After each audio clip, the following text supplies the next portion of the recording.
How are we doing intros? Can I just talk? Let me do a bit. My name is Jord Fox, and this is Behind the Mask. DECEIT PC and consoles. It's very akin to party and horror Bem, games. que upgrade em grafismo, PC hein? and consoles. It's very akin to party games like Mafia and Werewolf, and it's a great fun Que upgrade.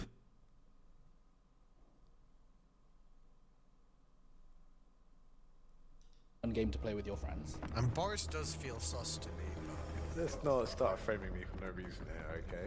What? Top.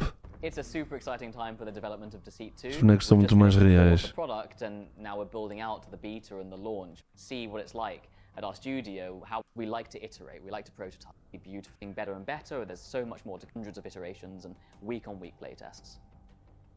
Going into development of DECEIT 2, we set out some design pillars, some core ideas, some key words that everything else essentially falls under as we think about how to make the game. The first pillar is tension. We want you to feel constantly torn. We always want you to feel like there are multiple decisions to make, not just one avenue to explore. You don't know whether to vote on someone, which of the objective to do. These things come together into a very intense experience in DECEIT, and we decided that we wanted to embrace that. You know, tension in DECEIT means that this is quite a heightened experience, that it creates these moments that are frantic and memorable. Send him to Shadow Realm. Sandbox, I think, is our big pillar that drives a lot of the difference from DECEIT 2. At the end of the day, we found actually such a variety of people enjoyed and played DECEIT 1, but it did put the gun in your face as a particular way you kind of had to play. So with Sandbox, we wanted to make sure that up front we were presenting options. One of the things I'm really excited for on the release is being able to go on YouTube and watching Twitch streams and seeing things that players are doing that, we hadn't even thought about, but... Será que eles já viram a nossa? really work in the sandbox framework that we've made for DECEIT 2. Are you bag scanning, Mo? I am. Pistol, inspection pin.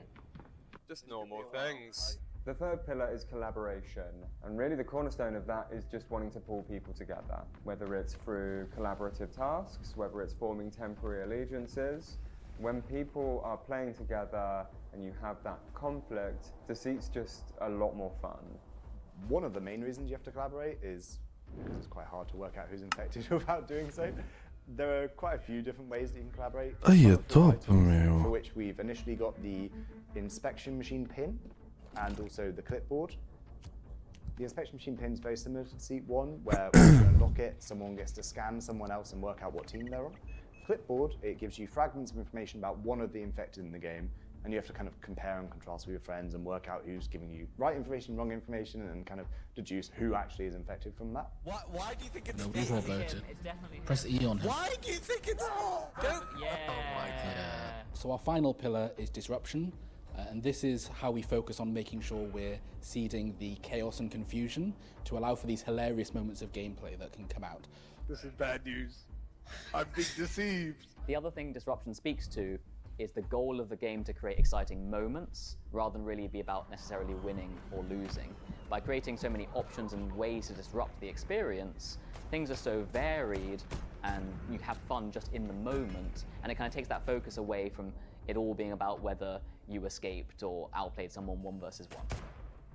Foda-se. One of the things that I think we've really nailed O jogo parece estar bem fixe, meu. being an investigator, of feeling like there is a mystery to solve and you have the tools to do it, and if you're sharp enough, you can piece it together. One of the main things that we did in DECEIT 2 to slow down the game is we restricted the amount of kills the terrorists can get in the in-between down to 1. That means the infected can't go as gung-ho straight away. It really means that you have to play that social deduction side of the game a lot more. It's a lot less FPS focused. Okay. You don't swarm with a pistol. A lot more atmospheric. A lot more focused on kind of collaborating with other people, pulling information together, because that's really at the heart of social deduction. If you can just overpower everybody, it kind of makes deduction moot. I think one of the things that separates DECEIT 2 from DECEIT 1 is the amount of moments that you can have in the game. I don't think there's been a single playtest that I've left and not been like, okay, I could have done this differently, or I want to try that strategy next. And it's just these elements come together so naturally and so perfectly. And we're just really, really happy with the results. So now that we've really locked down the mechanics through playtesting, the next pass is to make it really immersive, beautiful, sound great. We're going to push out those really cool visuals, and we hope it all comes together for a fantastic launch in the coming months. If you want to get involved in DECEIT 2, we have a beta coming in mid-June. You can sign up on the website now at deceit.gg. You can join our Discord at discord.gg/deceit. You can follow our social medias at PlayDeceit on both Instagram and Twitter.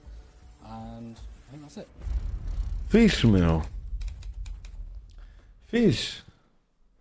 Gostei disto.